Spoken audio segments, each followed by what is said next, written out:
Share बाजार में हाहाकार मचा हुआ है। जी हाँ, आपने बिल्कुल सही सुना, क्योंकि मार्केट का बड़ा ही बुरा हाल चल रहा है पिछले 5 से 6 महीनों में। आज तो और भी बुरा असर देखने को मिला। सेंसेक्स 1200 पॉइंट से डाउन रहा, वहीं निफ्टी में 1.5% की गिरावट देखने को मिली, यानी ये 23,000 का लेवल तोड़कर नीचे आ चुकी है। वहीं mid cap and small caps index में 3.5% का डिक्लाइन देखने को मिला है। इसके साथ ही रियलिटी इंडेक्स में जो है 4% का डाउन देखने को मिला। इसके साथ ही वहीं पर सभी सेक्टोरल इंडेक्स की बात करें तो ये सभी लाल निशान पे बंद हुए। रीजन आप सभी जानते हैं कि ट्रंप जी ने जो है बिल्कुल ही यहाँ पर टैरिफ पॉलिसी का झंडा गाड़ दिया है। इस पर मैंने कल एक डिटेल वीडियो बनाई थी, वो आप देख सकते हैं। लेकिन वो आज फाइनल उन्होंने कर दिया है। हमें लगा था कि थोड़ा रुक कर जो है पूरी तरीके से ये लागू होगा, बट उन्होंने सिर्फ कुछ कंट्रीज पर ही नहीं, ऑल कंट्रीज पर जो है ये कर दिया है टैरिफ पॉलिसी अपना, कि 25% का टैरिफ वो लगाएंगे जो भी चीजें इंपोर्ट होती हैं यूएस में, खास करके स्टील एंड एल्युमिनियम पर। एल्युमिनियम 10% से टैरिफ बढ़ाकर 25% कर दिया है, एंड वहीं पर स्टील सेम टू सेम किया उन्होंने 25%, क्योंकि पहले भी 2016-2020 के कार्यकाल में लगा चुके थे, जिससे कि इंटरनेशनल टेंशंस बढ़ी थी। इससे इंटरनेशनल बिजनेस पर प्रेशर पड़ता है एंड ट्रेड वॉर जैसी आशंकाएं भी बढ़ जाती है। पूरा डिटेल वीडियो कल दिया था मैंने, आप चेकआउट कर सकते हैं कि किस किस इंडस्ट्री पर प्रेशर पड़ेगा, क्या इंडिया पर इम्पैक्ट रहेगा। हालांकि आज हम बात कर रहे हैं कि गिरावट का मेन रीजन क्या है। तो पहला रीजन तो यही है आज गिरावट का, ट्रंप की टैरिफ पॉलिसी, ठीक है। एंड इससे जो है आपको बता दूं कि मेटल शेयरों में काफी असर देखने को पड़ेगा। जो मेटल के प्राइसेस हैं, जो कॉस्ट है ना, ये जो है काफी इन पर प्रेशर रहेगा, जिससे कि सिर्फ मेटल की ही नहीं, इस मेटल की जहां भी डिमांड होती है उससे अदर इंडस्ट्रीज पर असर पड़ेगा। दूसरा मेन कारण वही है कि इस मेटल प्राइसेस से, यानी कि स्टील एल्युमिनियम के जो टैरिफ बढ़ाने से अदर इंडस्ट्रीज पर इसका बुरा असर पड़ेगा, क्योंकि स्टील एल्युमिनियम के कॉस्ट बढ़ जाएंगे, जिससे कि बाकी इंडस्ट्रीज जहां पर स्टील्स की, एल्युमिनियम्स की डिमांड होती है, उनके प्रॉफिट मार्जिन पर इसका बुरा असर देखने को मिलेगा, क्योंकि उनके प्रोजेक्ट कॉस्ट बढ़ जाएंगे। जैसे कि फॉर एग्जांपल दूसरा मेन रीजन है, रियलिटी इंडेक्स में 4% का फॉल देखने को मिला, क्योंकि रियलिटी इंडेक्स ऐसा है, यानी कि रियलिटी सेक्टर ऐसा है जहां पर सबसे ज्यादा आप जानते हो कि स्टील एल्युमिनियम की डिमांड्स बढ़ती है, मेटल्स की डिमांड वही रहती है।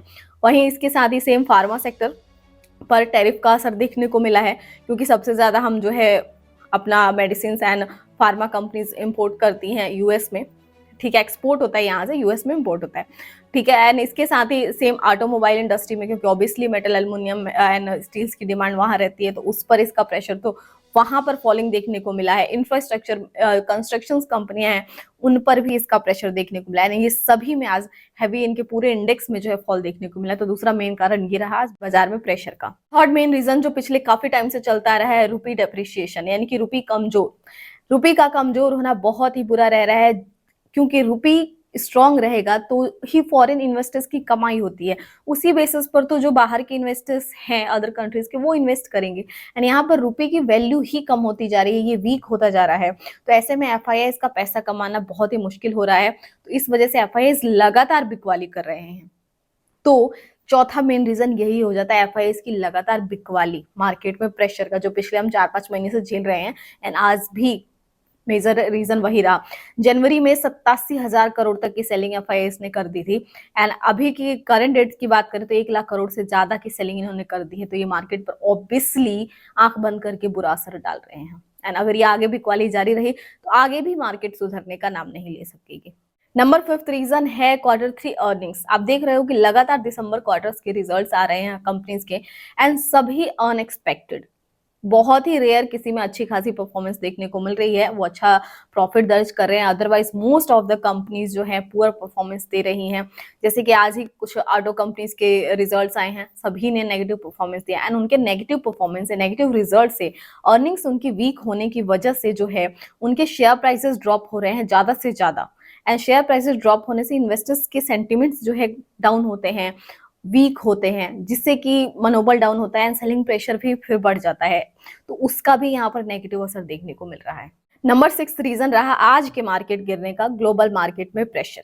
ग्लोबल मार्केट में प्रेशर इसलिए है, आप जानते हैं ये ट्रंप जी की जो टैरिफ पॉलिसी चल रही है, इससे ग्लोबल प्रेशर बढ़ गया है, क्योंकि ये सिर्फ इंडिया की ही बात नहीं है, अदर कंट्रीज पर भी है, क्योंकि इंडिया तो सिर्फ $3 अरब का ही एक्सपोर्ट करती है, उतना ज्यादा नहीं करती है, लेकिन मेजर सोर्सेज जहां से जाते हैं उन पर ज्यादा प्रेशर है। चाइना पर प्रेशर है, इसके साथ ही खुद यूएस में ही प्रेशर है, क्योंकि वहां के एक्सपर्ट्स ये मान रहे हैं, खुद अमेरिकन ये मान रहे हैं कि उनके टैरिफ नीति से जो है वहां पर इन्फ्लेशन रेट बढ़ सकती है, तो खुद वहां के मार्केट में भी डाउन मोमेंटम रहा है, यानी कि ऑल ओवर जो है ग्लोबल प्रेशर बना हुआ है। तो अब इसलिए इसका असर अपने इंडियन मार्केट पर भी थोड़ा सा तो रहेगा ही, इस वजह से भी आज मार्केट में ये जो है नेगेटिव असर ज्यादा रहा। इसके साथ ही सेवेंथ मेन रीजन रहा mid cap and small caps का हाई वैल्यूएशंस। ऐसा एक्सपेक्ट किया जा रहा है पिछले 4-5 महीने से, इसलिए भी मार्केट में लगातार गिरावट आ रही है कि small cap and mid cap के जो भी प्राइसेस है वो हायर वैल्यूएशंस पर ट्रेड कर रहे हैं, जिस वजह से बड़े इन्वेस्टर्स कह सकते हैं या फिर एफआईआई जो है सबसे ज्यादा बिकवाली वहीं से कर रहे हैं। सो इस वजह से mid cap and small caps के इंडेक्स लगातार गिर रहे हैं, यानी कि ऑल ओवर उनके जो सेक्टर्स हैं mid cap and small caps के वो सभी फॉल होते जा रहे हैं।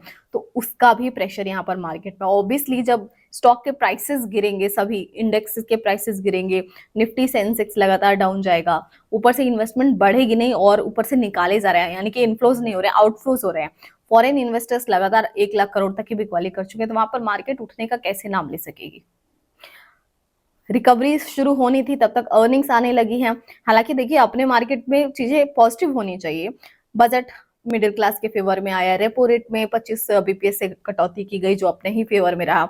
इसके साथ ही एक्सपेक्टेड था कि बीजेपी दिल्ली सरकार में वहां पर भी बनाती है, अपनी सरकार जीत जाती है तो वहां भी पॉजिटिविटी रहेगी, वो भी हमारे फेवर में आया। लेकिन यहाँ पर फिर भी मार्केट नेगेटिव रिएक्ट कर रहा है, क्योंकि टैरिफ पॉलिसी यहाँ पर बुरी तरीके से असर डाल रही है एंड रूपी का कमजोर होना एफआईएस को लगातार यहाँ से जो है निकलने में मदद कर रही है। तो ऐसे में मार्केट पर बुरा असर देखने को मिल रहा है एंड हम सभी के सेंटिमेंट्स डमाडोल हो रहे हैं।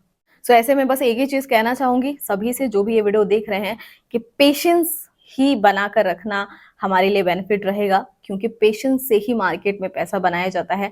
अदरवाइज जो यहाँ पर अपना पेशेंस लूज करते हैं वो उन्हें कुछ हासिल नहीं होगा। फिलहाल के लिए इतना ही, मिलते हैं नेक्स्ट वीडियो में। Thanks for watching, bye bye.